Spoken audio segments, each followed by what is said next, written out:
Good morning, welcome back to Schroeder Ranch. We're going to be picking some tomatoes for smoking salsa. We've got our tomatoes here. We picked up some peppers, a variety of some of our green peppers, some of our medium heat peppers, some onions, and some of our garlic.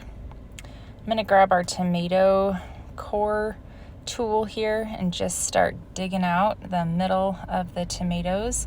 This tool works really well for a variety of vegetables. So I'll take out that inside so I don't take out any of the extra, just the parts I want to take off. So I'll do that on all my tomatoes.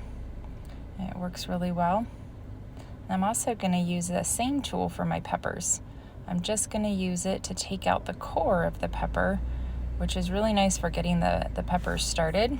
So I'll do that on all the variety of peppers that I have. These are my spicy peppers. They're a black Hungarian pepper. And I'll also use it on my little cherry tomatoes that I have. That works nicely. So here's all our tomatoes cut up. And then we're gonna move on to our peppers. And we got all the peppers in there with some onions. And the last thing we're gonna add in is the garlic. I'm just gonna scoop up some of the garlic here and add that on top. I'll give it a mix. And now we have our whole pot ready to go. And let's get the smoker going. We're gonna use a hickory wood to get our smoker started. So I'm just going to grab some of these chips. They're good little sized chunks and put them in the chip tray. You need about a cup, so I just kind of guess. That might be a little less than a cup, but we'll start with that for now. And then I'm going to add the water to the water tray. When you're smoking things, typically it gets very dry, so you add water so things don't get too dry in there. Veggies shouldn't dry out the same way meat does, but I'm going to add it anyway.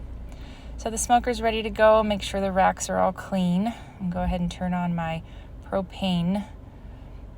Make sure that's all the way open. I'll hit the ignite button and go ahead and get these things fired up. I'm going to put them both on because I want it to just go good and hot. So I'm going to put the veggies in there now. It's been warming up for a little bit. You can see that smoke coming out already. So these are ready to go. I'm going to set them in there for several hours. Here they are, looking pretty good, nice and smoked up. Now we're going to add our seasoning, garlic, salt, some fajita seasoning, some pepper. Put it in the blender, and this is what it's going to look like. You don't really want a smoothie. You want more of a chunky consistency, and you season it however you like. But these are our freeze dryer trays that we're just going to put into the freeze dryer. And I put them in fresh. Now they've been in there for almost 2 days, which is ridiculous, and they look kind of crazy. But they came out looking okay, and I think they're going to work just fine. They just have a weird white substance on it, but otherwise just fine. I'm going to put them in mason jars. So I use my funnel, and I'm going to just put them into chunks, which makes it easier for me to grab them. And then I just shove them down into this funnel here, into the jars. And once I've got it full, I'll just put a cap on.